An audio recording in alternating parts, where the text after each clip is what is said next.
Mais là, ce que je voulais voir avec vous, les Hachem, ce sera la halachot qui régissent en réalité ce sujet qui est un sujet qui nous concerne tous, qui vous concerne tous. Et donc, on voudrait voir, les Hachem, ensemble, comment la Torah donc appréhende-t-elle le monde du travail en général, pour les hommes, pour les femmes, comment on fait au niveau de la halakha pour pouvoir accomplir tout ce que la Torah nous exige pendant cette période. Et la Gemara dans Kiddushin, page 29, nous dit Chayav Adam, Lamed et Beno, Umanut Nekia. D'accord? C'est-à-dire qu'un homme devra apprendre à son fils à travailler et avoir un travail honnête et droit. D'accord?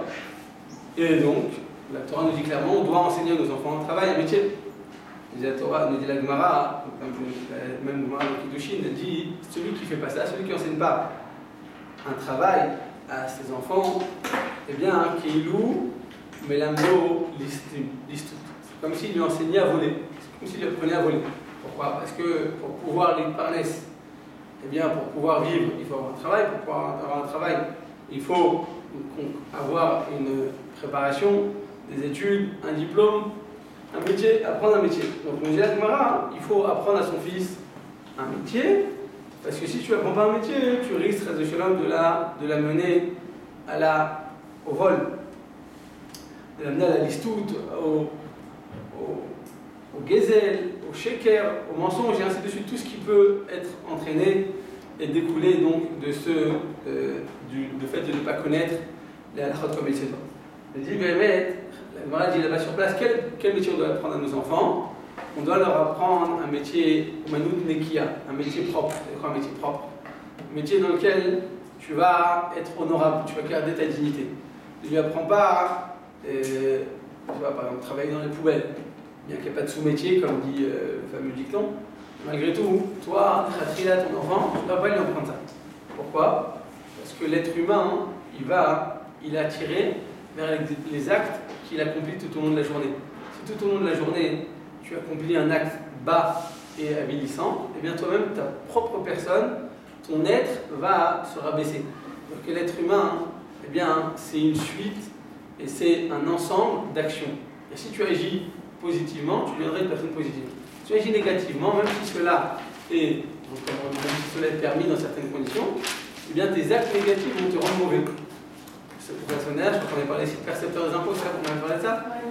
Percepteur des impôts, c'est un métier qui était pas positif parce que tu prends l'argent des gens, des fois il y a des iniquités qui sont faites, des inégalités, des fois tu prends l'argent aux riches, tu donnes aux pauvres, et ainsi de suite. C'est pas toujours le meilleur métier en tout cas. Si on peut choisir, si on ne peut pas choisir, c'est déjà fait dedans, alors après il y a beaucoup d'alachot, tu fais à chaque fois chez la Taham, parce qu'on n'a pas dit de Moser, je crois qu'on a déjà parlé dans la délénation, c'est le fait de vendre, d'être un délateur. Les Israël, quand la Moser, Mamon Kal Shel Chavero, Koch et Habita, celui qui vient et qui, ne serait-ce que faire de la délation, même sur une quantité minime, même sur un shvepruta, sur une quantité qui est vraiment insignifiante, c'est comme s'il l'avait tué. Donc, lui, les Chavita, cet homme-là, on pourra même le tuer. Mais comme ça, la halakha dans le Shulchan, parce que c'est tellement grave de faire de la délation. Donc il y a des métiers sur lesquels on te demande d'essayer d'éviter ce corps de métier. Pourquoi? Parce que tout simplement, ce n'est pas des métiers qui sont propres. Alors la Gemara, là-bas, elle parlait d'être tanneur, de travailler dans une tannerie avec des pots, d'accord, faire du tannage de pots, parce que c'est sale, il y a une mauvaise odeur. À notre époque, on va traduire ça par travailler dans les poubelles, être poubellier. Ça, c'est déconseillé de faire ce genre de métier. Et là, le Olam, il met et Beno, Umanut Nekia. Tu devras enseigner à tes enfants un travail propre. C'est quoi un travail propre?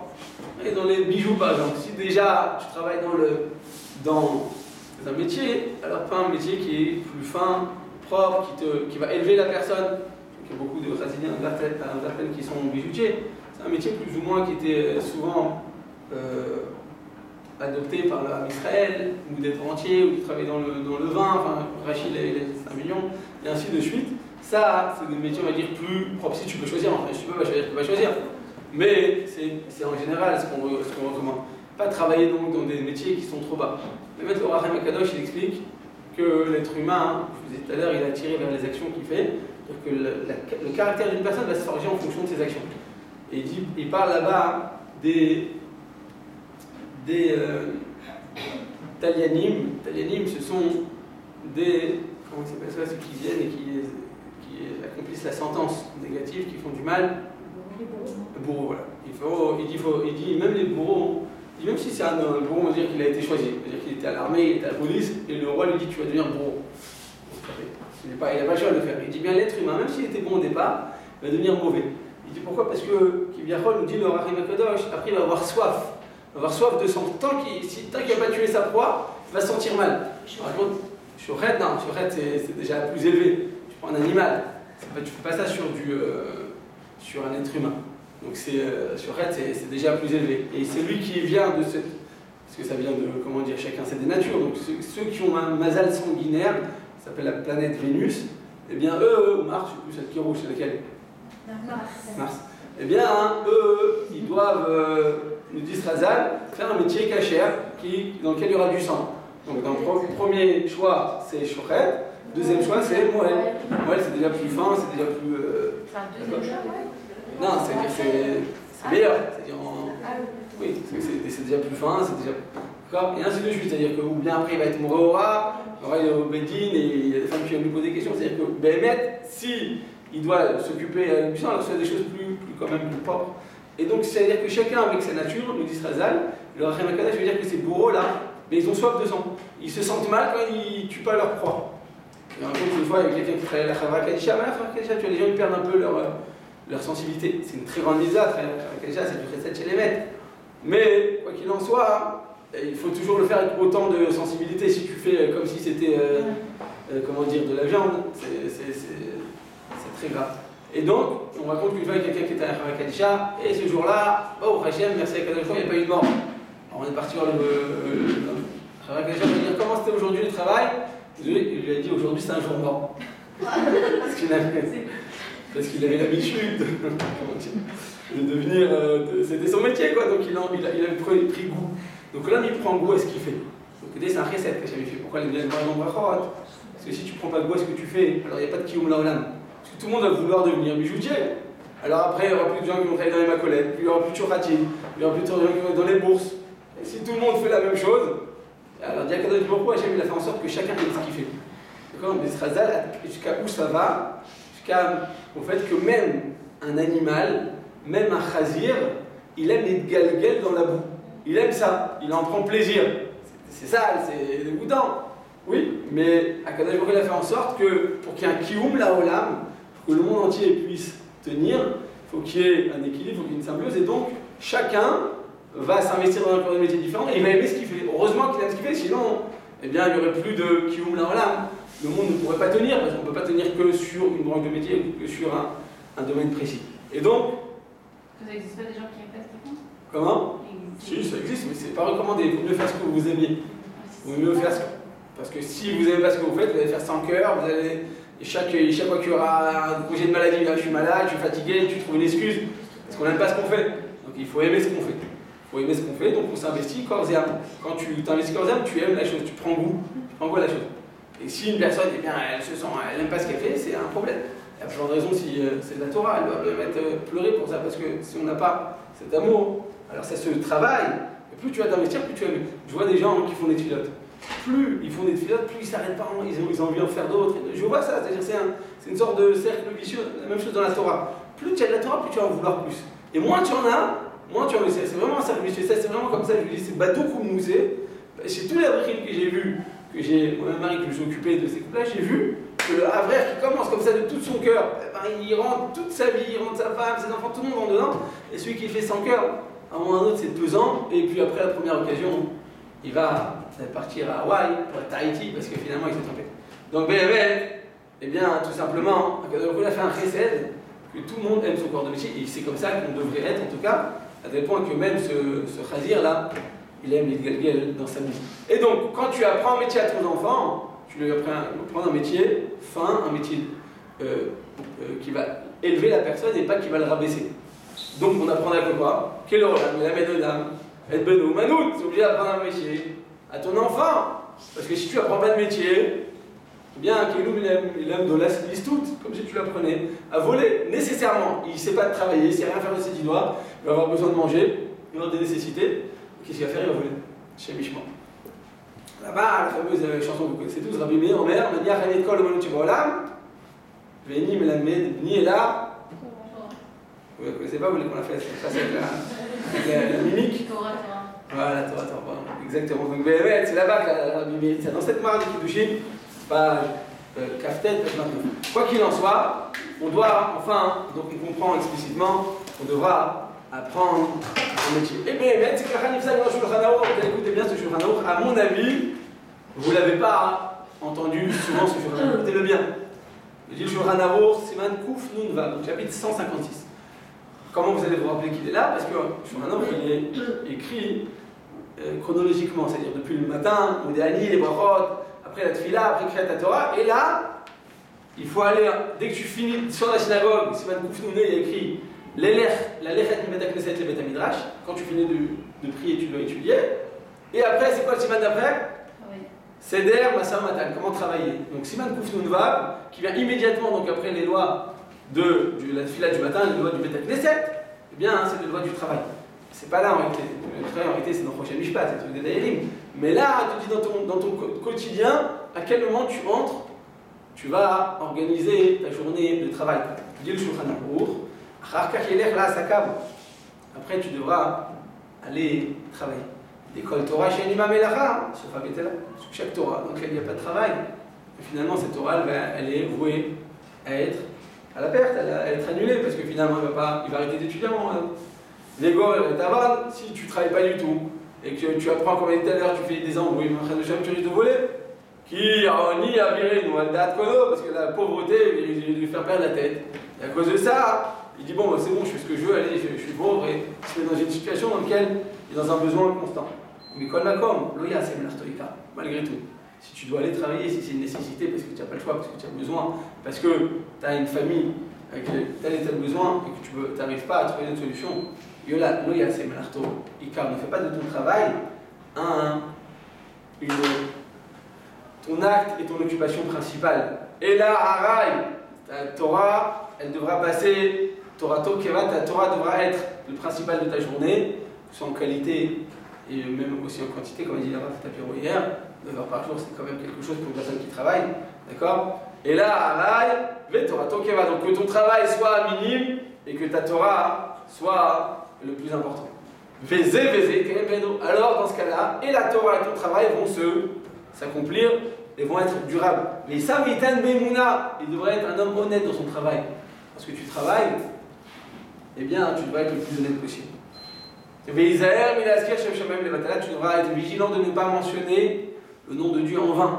Le problème, c'est quoi? C'est que ton travail, dans le monde plus ouvert, il jure sur ma vie, sur la Torah d'Israël. Enfin, en France, ils adorent tirer cette phrase. C'est que en France qu'il a dit celle-là.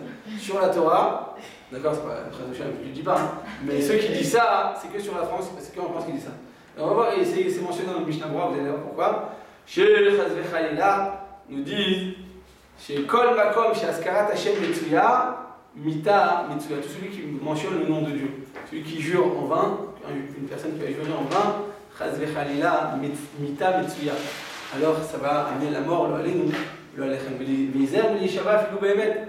Tu n'as pas le droit de jurer, même quand c'est vrai, quand tu tiens des propos qui sont justes, qui sont vrais, tu n'as pas le droit de jurer. Chez Elef Ayarot, Ayul et Yana Yameler. Yana le roi, il avait 1000 forêts, et il avait 1000 contrées. Donc dans le monde entier, Kulam Necherevu, Bijvil, Shayun Nishbaim Shua.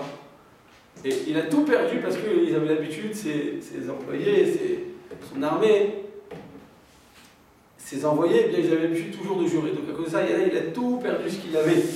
Afalpi, Shalom et Kaimim, même s'il tenait dans l'engagement, malgré tout, comme tu jures, tu es habitué à jurer, Chazé Shalom, écrit que Mita, voilà, Vizem, Lishtatef, Shimakutim, Shema Yitrayem, Joie, Bover, Bishum, le Ishmael Plecha.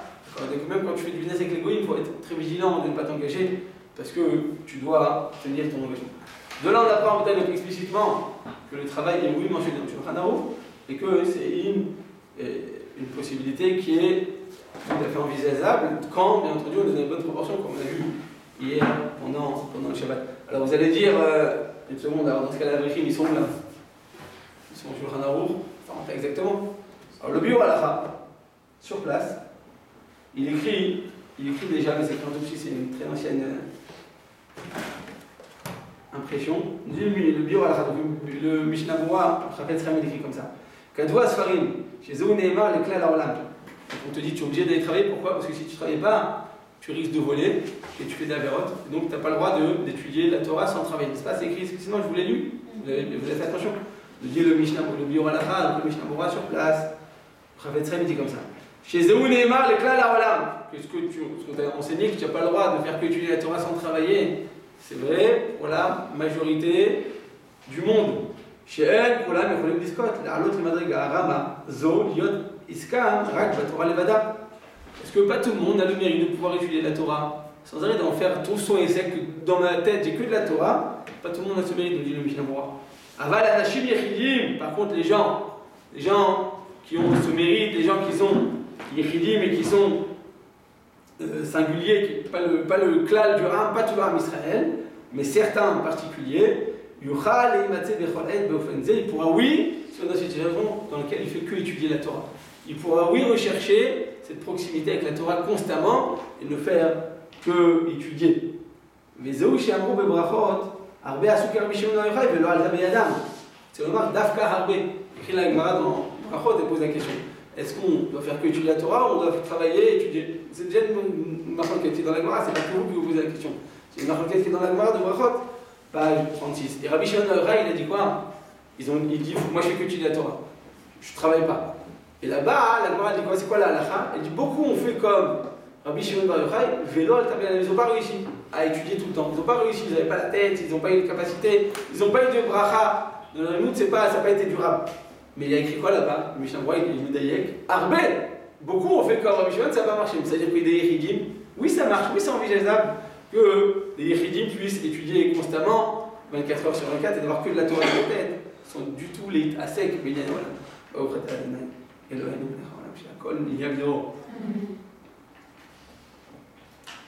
alors dans ce cas-là, revenons à la question du Shulchan Aruch. Le Shulchan Aruch a dit, si tu fais que étudier la Torah, tu n'auras pas de quoi manger, donc tu vas voler. Tu vas voler dans les mots. Kol Torah she'anima melacha, sauf abetela, vekor retavon, qui en y a viré une valdat kono. Donc tu vois explicitement que quoi? Que si tu ne travailles pas, tu vas voler, tu vas devenir un truand, un brigand.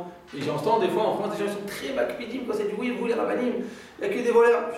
Moi, ça fait 20 ans que je connais, j'ai jamais vu aucun rave voleur. Je ne sais pas d'où vous les trouvez. Peut-être qu'en France, ils les importent explicitement de je ne sais pas quel pays, parce qu'ils ont. Cette phrase, elle vient particulièrement chez les Français. Que Dieu les bénisse, mais d'Afrique, les Français, ils disent oui, les rabbinim, c'est tous des. Moi, écoute, moi, j'en connais aucun, donc je ne sais pas desquels on parle, mais en tout cas, on n'a pas les mêmes références. Quoi qu'il en soit, on nous dit. On a quand même un problème avec le Shulchan Aruch. On te dit Kol Torah she'en ima melacha sefa betela. Donc tu vois qu'explicitement quoi? Je suis obligé de travailler finalement. On est d'accord ou pas? Oui, c'est clair? Dans les mots? Tout le monde est d'accord? D'accord, c'est clair, c'est noir sur blanc. Alors le Mishnah Berurah, donc il faut qu'il réponde à ça. Qu'est-ce que dit le Mishnah Berurah dans Biur Halacha? Il te dit Uve akadosh be'aruchu bevadai yamtzi lahem parnasatam. Uken ze katav Rambam. Il te dit Vadai kakadosh baruch hu leur donne parnasat. C'est vrai que pour le klal du Ram, ça ne marche pas. Ce klal ne marche pas. Tu es obligé d'aller travailler et dès que tu as du temps libre, d'aller étudier une fois de plus. Qu'est-ce qui est du temps libre? On l'a vu hier sur le Birkat Shmuel.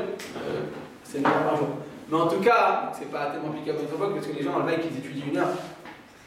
Et après leur travail, et encore comme il a dit là, ils s'endorment pendant leur demi. Ça, c'est tout les balais bâtiments. C'est pas évident, c'est très compliqué. Et bien, tu vois que quoi? Que le Mishnah Berurah te dit, écoute, si tu es comme ça, tu fais partie de ces Yechidim, que Zahul not Torah Kol Hayom, eh bien, tu dois savoir que Kadosh Baruch Hu Bevada, et c'est évident, tu dois avoir la Emunah, tu dois renforcer la Emunah, il y a le Tzilaim Parnasatam, il t'amènera la Parnassa nécessaire. Ou Kehenze Katav Rambam, cet enseignement a déjà été mentionné par le Rambam, d'accord, dans les lois de Shemitah, que quoi? Il nous dit le Rambam comme ça, Velo Shevet Levi Bilvad, il y a écrit là-bas que Shevet Levi, ils n'ont pas de terre. Ils n'ont pas de terre en Israël. D'accord? Il y a les 11 tribus qui ont des terres et chaque tribu, ils n'ont pas de terre. Ils habitent sur un terrain, mais ils n'ont pas de terre, ils ne peuvent pas travailler la terre pour pouvoir manger. Donc, comment ils font chez les Lévi alors? Ils sont toute la journée au Beth Amikdash. Au Beth Midrash, ils font les Korbanot. Au Beth Midrash, ils étudient la Torah, c'est eux qui enseignent la Torah. Il y a le Shkatagazit, il y a le Bet Din, c'est les Lévines, c'est les Kohanim qui le tenaient. Donc quoi? C'est les Mororot, c'est les Rabbanim, c'est les Dayanim du Ham Israël. Donc ces Kohanim là, comment ils font pour manger s'ils n'ont pas de terre? Me dit le Mishnah, le Rambam. Eh bien, l'eau Shevet Levi Bilvad, c'est pas seulement Shevet Levi qui a ce mérite, ce srout et cette opportunité. C'est quoi? Il dit, c'est tout celui chez Nassau Libo qui a son cœur qui brûle en lui, qui dit je veux de la Torah, j'ai soif de Torah, je veux l'Iskot Evet Hashem, je veux pouvoir rester de proximité avec Akadosh Baruch Hu. Donc il dit le Rambam, c'est pas seulement Shevet Levi qui a ce srout, eux ils l'ont tous, tout le Shevet long, mais nous aussi on n'est pas des Lévi'im, on n'est pas des Kohanim. Pour celles qui ne sont pas connues, mais je veux en faire partie. Alors cette volonté, cette pureté du cœur, eh bien, te donnera ce srout d'avoir le même statut que la Shevet Levi. D'autant plus s'il y a déjà un système, il m'a dit le Rav dans lequel tu peux déjà étudier. Il y a un kollel, tu peux t'arranger, il y a un kollel chichi, il y en a qui font un kollel net, Zachama, ils se lèvent à 4h du matin, ils étudient, après ils font le kollel la journée, après ils font le soir, après ils font le vendredi, après ils font le Shabbat. Et grâce à Dieu, après ils vont trouver finalement ce qu'il faut. D'accord? Il dit après, il y a la plus forte raison, donc s'il y a des gens qui ont instauré un système dans lequel, eh bien, on peut étudier constamment.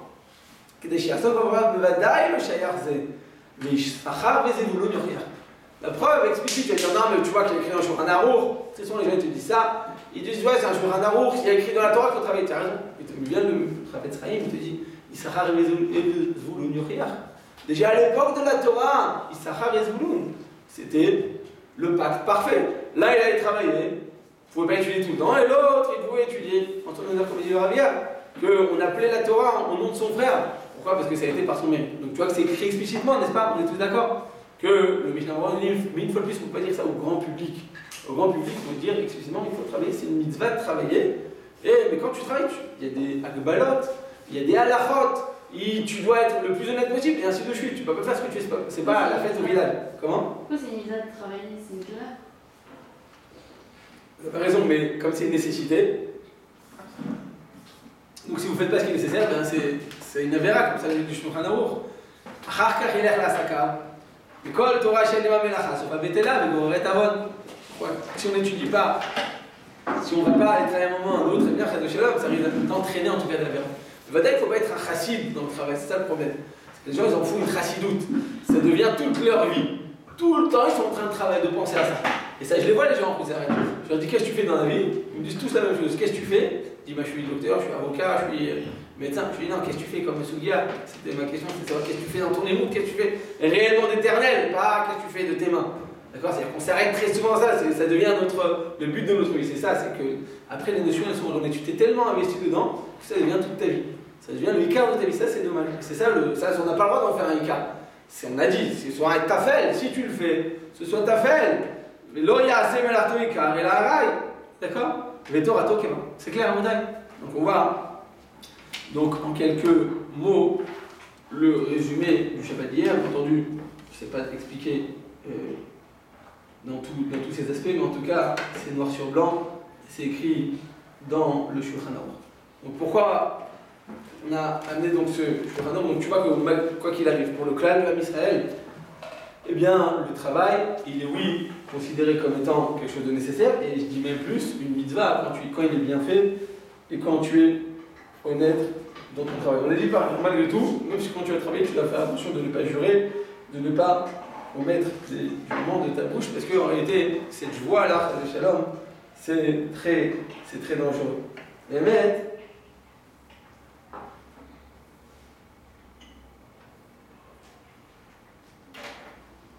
il écrit le Mishnah Berurah sur place, et même le Kaf HaChaim, ils écrivent, et il est très long, on ne peut pas rentrer dedans, mais croyez-moi, il écrit cette phrase, il écrit Lo Ishava Bechayai, sur ma vie. On entend cette phrase, sur ma vie, ou sur la vie de Tata Jacqueline, ou sur la vie de mon chien, d'accord, sur la tête de mon chien, eh bien, ce que je te dis, c'est vrai. Ça, me dit Chazal, que non seulement c'est interdit, mais en plus c'est dangereux de faire ça. En aucun cas tu as le droit de jurer, même si c'est vrai, parce que si c'est faux, c'est un Issour d'Oraïta de mentir. Sans jurer, c'est un Issour d'Oraïta. Mais quand tu jures, tu fais deux Issour d'Oraïta, c'est extrêmement grave. Et même si c'est vrai ce que tu dis, le Issour il reste tout de même. Donc je veux dire, Bechayai, O, Behemet la Torah. Souvent il est sur la Torah d'Israël. D'accord, sur la Magen David, je sais pas, j'ai entendu ceux du sentier, ils ont beaucoup d'expressions comme ça qui viennent tout droit du les pins. Eh bien, savoir que c'est la traduction de la Torah, et on n'a le droit en aucun cas d'utiliser un tel langage. Non seulement c'est pas une bizarre, mais en plus c'est un sourd d'oreille. Mais Jacob, il n'a pas utilisé ce langage avec les. Je sais pas quoi là. Il a fait un éder. Bah voilà. Il a fait un éder, il a dit là-bas, si tu me sauves de Esav, eh bien je t'offrirai un dixième, je t'offrirai ma dîme. Non, pas ça, quand avec Rachel, quand tu l'as dit, si jamais avec celui qui t'a volé, il sera tué. Ouais, c'est pour ça qu'après il est mort. C'est Oui, la preuve. C'était sûr de. Non, les conséquences étaient graves, mais est-ce qu'il n'avait pas le droit de le dire aussi? C'est de là qu'on apprend, c'est là la source de l'interdiction. De là on apprend que même quand il a pas l'intention de mentir, il n'a pas l'intention de mentir malgré tout, eh bien c'est écrit explicitement. Béhémet, donc il faut comprendre qu'il ne faut pas en faire un écart, parce que quand on fait un écart, après tu oublies finalement la raison pour laquelle tu es venu, la mission pour laquelle tu es venu sur Terre. On raconte qu'une fois, il y a un homme riche qui travaillait, il avait réussi dans ses affaires, et il avait une très vieille voiture comme ça. Et une très vieille voiture, et sa femme a dit écoute, c'est pas possible, il faut que tu achètes une belle voiture, c'est pas honorable, on a une belle maison, on est des gens bien habillés, on est des gens très, très honorables et très dignes. On voit la voiture comme ça, une vieille Twingo. Vous vous rappelez Twingo? Très vieille comme ça, très ancienne, c'est pas possible, c'est pas logique, c'est pas cohérent tout ça. Elle arrêtait pas de lui répéter achète-moi une nouvelle voiture, à la fin, il attends, on arrête. Là, on va aller voir Rav Steinman. Il s'était dit, Rav Steinman, c'est chacun donne raison. Je sais pas si vous êtes déjà entendu Rav Steinman, mais bon, Rav Steinman, c'est pas une maison physique. C'est que spirituel, il n'y a rien de physique dans sa maison. Même le lit sur lequel il s'allonge, j'étais dans sa chambre, couché, ou la couverture qu'il avait en tête, elle a au moins, j'exagère pas, 100 ans, j'exagère pas, elle est très, vous savez, très très ancienne, pour ça qu'elles sont faites à la main. Elles sont faites à la main, les couvertures. C'est, je crois, le mur de Pologne, je ne sais où. C'est-à-dire, il ne vit pas dans un monde matériel. Alors il s'est dit, je vais aller voir Steinman, je vais lui dire, je ne veux pas acheter de voiture, qu'est-ce qu'il va me dire? Il va me dire, c'est qui a raison? C'est l'homme. Ils vont chez Rav Steinman, et donc le couple, pour Shlom Bayit, ils vont voir le Rav, il entend, la Tarna. La femme elle dit, ouais, moi je veux une nouvelle voiture, c'est pas honorable, il n'y a même pas de masga, il fait très chaud, je peux même pas mettre cours de Torah, il n'y a même pas de disque, c'était encore des cassettes comme à l'époque. Donc elle dit, c'est pas possible, je ne peux pas continuer dans une voiture comme ça. Rav Steinman il se tourne vers l'homme et il dit pourquoi tu ne veux pas l'acheter? Il écrit que En bracha chez la dame, et là je lui dis toute la bracha que tu as dans une maison, elle va s'installer dans ta maison que par le mérite de ta femme. Si tu honores ta femme, eh bien tu auras la bracha. Comme ça c'est Chazal et comme ça j'enseigne à tous mes khatanim, d'accord, avant le mariage. Donc quand vous y arrivez, envoyez-le moi, toujours tout ce que tu as comme bracha c'est pour ta femme. Donc, plus tu as donné à ta femme, plus il va t'envoyer en contrepartie. En bracha shroya betor beto chez la dame. Et là, toute la bracha qui passe dans une maison, c'est pour le mérite de la femme. Donc si la femme est très dépensière, on va avoir beaucoup de trop à la banque. Non, j'ai pas dit qu'elle va être dépensière, attention, j'ai pas dit ça. La bracha, elle est shrouya, betor betoshem bijulishto. C'est une femme honorable, c'est une femme noire, c'est une femme de valeur. La bracha, elle viendra à son honneur. Si tu l'honores, ta femme, tu auras la bracha. Si tu l'honores pas, eh bien, c'est terrible. Mais en tout cas, ça passe par la femme. Le conduit, il passe par la femme, par une bouchère, par la cible. Et donc, c'est ça le conduit de la parnassa. Et alors, il dit que mon mari, donc, ça va, fais-lui un kiff, la pauvre, elle veut une voiture, pourquoi tu lui dis non? Alors, le mari, il lui a dit, il a répondu quoi, Rav Steinman? Il dit, j'ai peur du Haïnara.